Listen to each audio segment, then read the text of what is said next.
Hi friends, कैसे हैं आप लोग। आप सभी का चैनल में बहुत बहुत स्वागत है।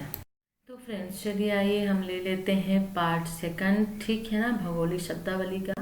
और जिसमें हमारा पहला है पारिस्थितिक तंत्र। पारिस्थितिक तंत्र या पारितंत्र बहुत ही ईजी है और थोड़ा समझ लेंगे तो आसान है। और एग्जाम में बहुत बार पूछा जाता है, ऑलवेज ही पूछा जाता है।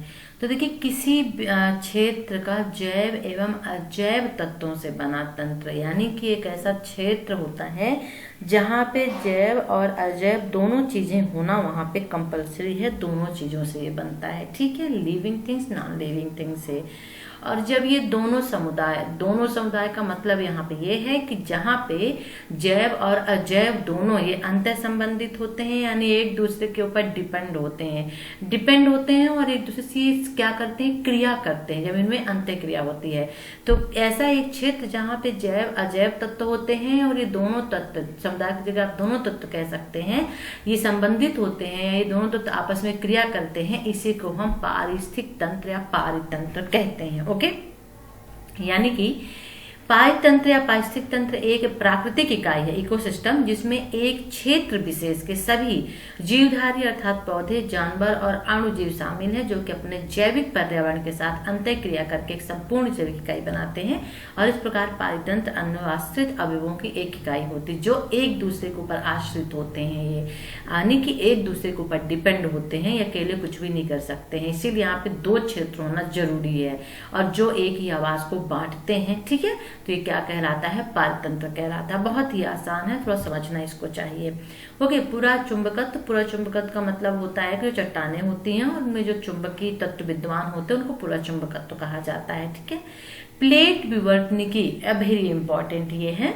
तो ये एक तरह से सिद्धांत है, ठीक है ना, और जिसकी मान्यता यह है कि भूपृष्ठ कुछ महासागरीय एवं महाद्वीपीय प्लेटों से बना है और इन प्लेटों में पृथ्वी के दुर्बलता मंडल के ऊपर धीरे धीरे खिसकने की योग्यता होती है, यानी प्लेट विवर्तनी किसे कहते हैं। तो हम ये जनरली जब आप प्लेट विवर्तनिकी पढ़ेंगे उसमें बहुत सारे सिद्धांत निकल के आते हैं और इस सिद्धांतों में ये कहा गया है कि जो भूपृष्ठ है, हमारी जो धरती है, वो किससे बनी है, महासागरीय और महाद्वीपीय प्लेटों से बनी हुई है धरती के नीचे, ठीक है। और इन प्लेट के दुर्बलता मंडल के कारण, यानी कि क्षीण होने के कारण, ये धीरे धीरे ऊपर खिसकने की योग्यता पृथ्वी में होती है, ठीक है। तो ये प्लेट विवर्तनिकी कहलाता है। थोड़ा समझते हैं इसको, यहाँ से समझ लेते हैं कि प्लेट विवर्तनिकी एक वैज्ञानिक सिद्धांत है जो पृथ्वी के स्थल मंडल में बड़े पैमाने पर होने वाली गतियों की व्याख्या प्रस्तुत करता है, ठीक है। वो गतियां कौन सी है, तो महाद्वीपीय महासागर पर्वतों के रूप में जो धरातलीय कवच होता है उसका निर्माण हुआ है। भूकंप, ज्वालामुखी से घटनाएं भी जो होती है इसी के कारण होती है, प्लेट विवर्तन के कारण से। तो कभी कभी ये भी जो क्वेश्चन है पूछा जाता है, ठीक है, क्या प्लेट विवर्तनिकी का, ठीक है।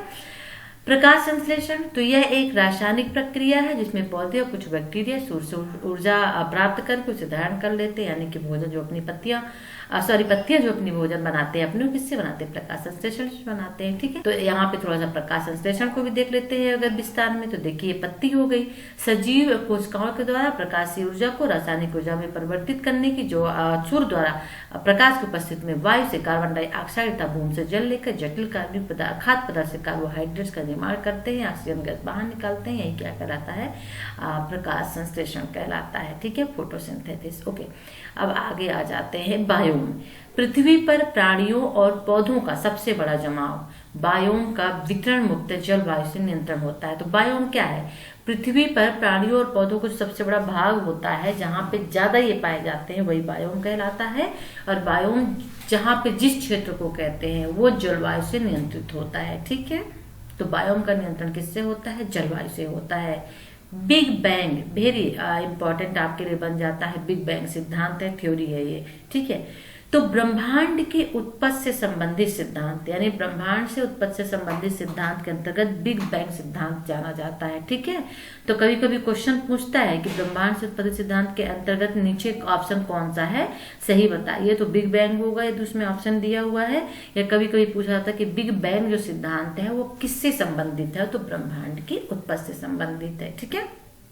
ओके, इस सिद्धांत के अनुसार 1500 करोड़ वर्ष पूर्व ब्रह्मांड के समस्त पदार्थ एवं ऊर्जा एक अणु से भी लघु क्षेत्र में सांद्रित थे, ठीक है। इस अवस्था में पदार्थ, ऊर्जा, स्थान यानी जो स्पेस होता है और समय अस्तित्व में नहीं थे। तब अचानक एक धमाके के साथ ब्रह्मांड अविश्वसनीय गति से विस्तृत होने लगा और पदार्थ, ऊर्जा, स्थान, समय अस्तित्व में आए, जो कि ब्रह्मांड का विस्तार हुआ और पदार्थ गैसीय बादलों में और तत्पश्चात तारों व ग्रहों में संलीन होने लगे। और कुछ विद्वानों का विश्वास है कि यह विस्तार अपरिमित है और एक दिन रुद्ध हो जाएगा, समय से मोड़ तक। यानी कि बिग बैंग सिद्धांत क्या है? साफ लफ्जों में यदि हम देखें तो बिग बैंग सिद्धांत का मतलब ये होता है कि 1500 करोड़ पूर्व जो है ब्रह्मांड जो था वो किससे बना हुआ था? समस्त ब्रह्मांड में जितने पदार्थ थे वो पदार्थ, ऊर्जा एवं अणु से भी लघु क्षेत्र में थे। और उसके बाद क्या हुआ? उस समय जो पदार्थ, ऊर्जा, स्थान होते थे वो उस समय अस्तित्व में नहीं थे, मतलब नहीं थे। लेकिन अचानक क्या हुआ? एक दिन की जो धमाका हुआ, उस धमाके में ब्रह्मांड जो है वो गतिशील हो गया, घूमने लगा और वहां पे पदार्थ, ऊर्जा, स्थान, समय जो है वो अस्तित्व में आ गए, मतलब दिखने लगे। और जैसे ही ब्रह्मांड का विस्तार हुआ वो और ज्यादा बड़ा होने लगा, तो जो गैसीय पदार्थ थे वो बादलों में बदल गए और उसके बाद वो बादल से तारों और ग्रहों में बदल गए। यही कहलाता है बिग बैंग सिद्धांत, यानी पृथ्वी की ब्रह्मांड की उत्पत्ति का सिद्धांत। ओके, चलिए थोड़ा हम इसको भी एक नजर डाल लेते हैं। ये देखिए यहाँ पे डायग्राम भी दिया हुआ है। देखिए develop of the galaxies, planets etcetera यहाँ पे ये दिया हुआ है। ठीक है, ये डार्क एजेस दिया हुआ है, यहाँ पे आप इसको बड़े आराम से देख सकते हैं। ईयर दिया हुआ है, यहाँ पे कितने साल पहले किस तरह का था। ठीक है, और यहाँ पे सभी चीजें दी हुई है। तो एक इस तरह का एक अणुविक उसके रूप में आप देख सकते हैं। और इसी चीजों में पहले यहाँ पे कुछ भी नहीं था, पदार्थ, गैस, स्थान, कुछ स्पेस कुछ नहीं था। और इसी में ब्लास्ट हुआ। जब ब्लास्ट हुआ तो ये क्या हुआ? इसका विस्तार हुआ, गति भी बढ़ी इसकी, और गति बढ़ने से वो चीजें चारों तरफ फैली और फैलने के साथ में जब कोई चीज फैलेगी तो उसका विस्तार होगा ही।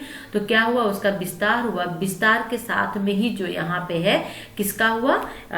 जो पदार्थ हैं, जो गैसीय पदार्थ हैं, उनसे ब्रह्मांड का और अक्षर आकाश का, बादल का, और बादल के बाद से जो कुछ चीजें थी वो किसमें? तारों में, ग्रहों में परिवर्तित हो गई।